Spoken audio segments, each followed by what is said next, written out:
Break के बाद आप सबका स्वागत है हैप्पीएस्ट माइंड्स टेक्नोलॉजीज। इस कंपनी के मैनेजिंग डायरेक्टर वेंकटरमण नारायणन साहब और को चेयरमैन और सीईओ जोसेफ अनंतराजू दोनों आपको आपकी स्क्रीन पे रेडी नजर आएंगे। थैंक यू सो मच आप दोनों का जुड़ने के लिए। डॉक्टर साहब का नतीजा रखिएगा स्क्रीन पे। कांस्टेंट करेंसी में आए Q4 में 0.5% Q1Q बढ़ी, पर उसके सामने margins 110 basis point sequentially decline होते हुए नजर आए। अच्छा वेंकटरमण सर, आप लोगों ने FY27 के लिए 12.5% के ग्रोथ की गाइडेंस दी और एस्पिरेशन रखा है 15% तक का। इस तरह के स्ट्रॉन्ग आउटलुक इसलिए कह रहा हूं क्योंकि बड़ा अच्छा आउटलुक है आपकी तरफ से, जब आपके पीयर्स बहुत सबड्यूड ग्रोथ की बात कर रहे हैं। इस तरह के स्ट्रॉन्ग आउटलुक के पीछे वजह क्या है? क्योंकि अभी भी global macro economic situation environment conducive है नहीं, अभी भी चैलेंजेस बने हुए हैं बहुत सारे आईटी कंपनीज के लिए। ये कॉन्फिडेंस कहां से आ रहा है? तो मैं पहले नंबर्स के बारे में बात करूंगा। हमारा FY26 नंबर्स और परफॉर्मेंस बहुत बेहतर रही है। इन कांस्टेंट करेंसी हमने इस क्वार्टर में 0.5% का ग्रोथ दिखाया है।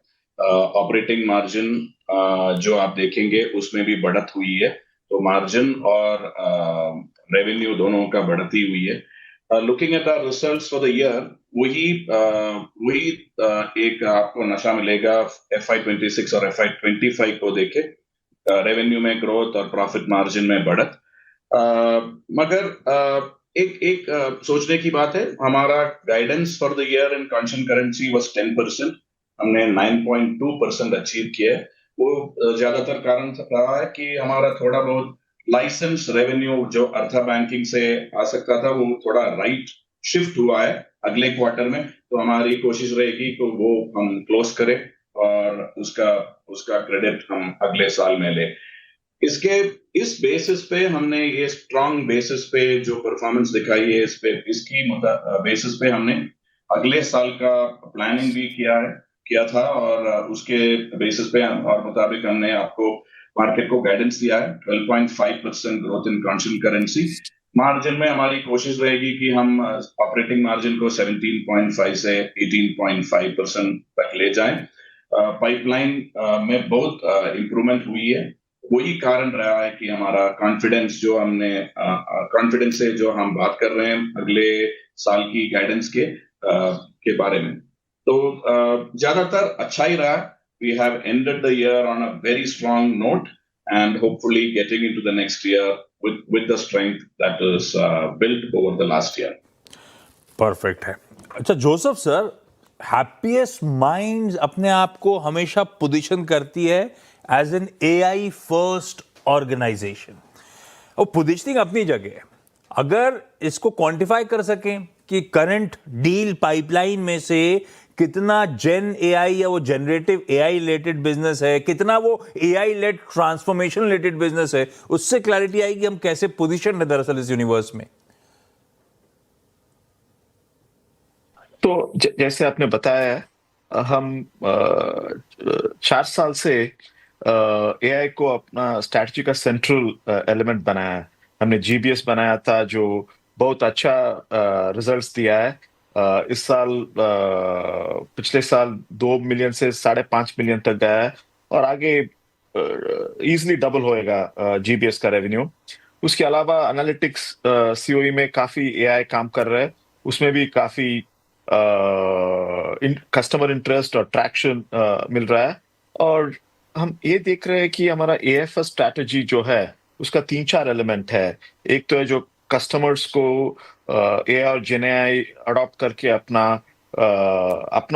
एंड कस्टमर्स और कस्टमर एक्सपीरियंस को बढ़ाए, और उसमें जो पहले POCs और छोटा प्रोजेक्ट्स दिखता था, अभी बड़ा $1 मिलियन प्रोजेक्ट्स मिल रहा है और उसका इम्प्लीमेंटेशन चल रहा है। दूसरा है कि जो कस्टमर्स का इंटरनल प्रोसेसेस है, जैसे कि ऑर्डर टू कैश या HR ऑपरेशंस वगैरह, उधर भी काफी ऑटोमेशन हो सकता है।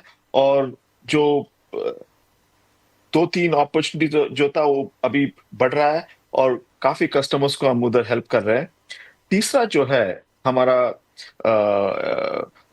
सॉफ्टवेयर लाइफ साइकिल में एआई यूज करना पहले को-पायलट यूज कर रहे थे।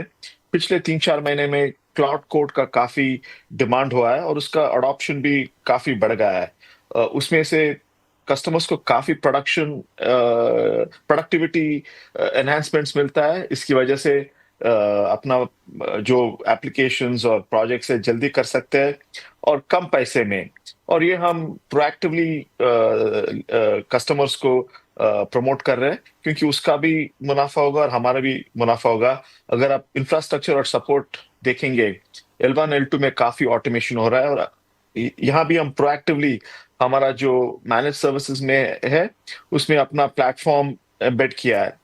चौथा एलिमेंट है कि हमारा रिपीटेबल सॉल्यूशंस और प्लेटफ़ॉर्म्स हम अनाउंस किया है कि हमारा एक एआई एंटरप्राइज प्लेटफ़ॉर्म बना रहे हैं और वो ऑलरेडी एक कस्टमर मिल चुका है जो हेल्थ केयर में, जिसके लिए हम बना रहे हैं। उससे हम एब्स्ट्रैक्ट करके ये प्लेटफ़ॉर्म बनाएँगे। एजुकेशन में एडुबी बोल के एक प्लेटफ़ॉर्म बनाया है, स्टूडेंट लाइफ साइकिल मैनेजमेंट करने के लिए। इंश्योरेंस में एक प्लेटफ़ॉर्म बनाया है, जो एजेंटिक एआई है। तो इन सब अगर देखेंगे आप, काफ़ी प्रोग्रेस किया है हमने हमारा एआई फर्स्ट स्ट्रैटेजी और उससे काफ़ी ट्रैक्शन मिल रहा है। Perfect. Venkataraman sir, Joseph sir, thank you so much आप दोनों का आज जुड़ने के लिए। स्टॉक एक बस स्क्रीन पे लग रही है। इंट्राडे में आज शुरुआत तो बहुत अच्छी हुई थी, उसके बाद स्टॉक कूल ऑफ हो गया और लंबी अवधि में तो खैर सारे आईटी का यही हाल है जो हैप्पीएस्ट माइंड का देखने को मिल रहा है। लगातार डाउन ट्रेंड में ये तमाम स्टॉक्स। खैर, अगली मुलाकात होगी। आज का शो यहीं समेटने